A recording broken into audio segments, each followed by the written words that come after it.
stehen. Die Augen links. Die Augen rechts. Und die Augen geradeaus in die Laterna Magica. Und rühren.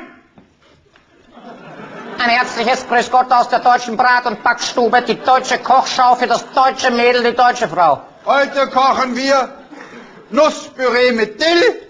Erst die Nuss, dann das Püree, dann das Dill. In dieser Reihenfolge, kleine Eselsbrücke, NPD. Jawohl. Dazu brauchen wir eine Nuss.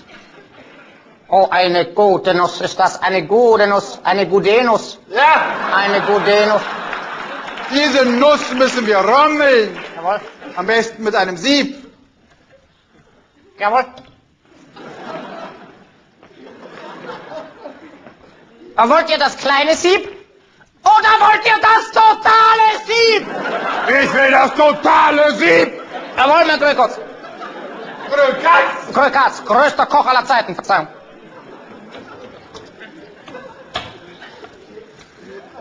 Die Nuss rommel ich jetzt bis zum Endsieb. In der Zwischenzeit habe ich schon einen Ernst-Röhm-Topf aufgesetzt. Sehr gut, ausgezeichnet.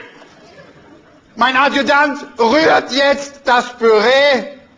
Ich möchte sagen, bei ihm ist das Rührer Hauptquartier. Jawohl, mein Rührer. Sie sind doch der Rührer.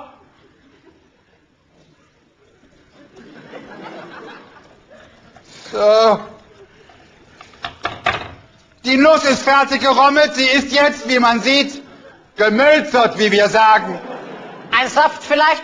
Ja, ein Saft von der Strachebeere oder vom deutschen Apfel. Saft durch Freude! Das Püree ist fertig, die Nuss gerommelt, der Still kommt hinein. Das Essen ist fertig. Das Besteck, die Löffel, die Messer. Wo sind denn die Kürbis? Hier sind die Kürbis, meine Rührer. Gut. Bitte. SS. SS. ISA.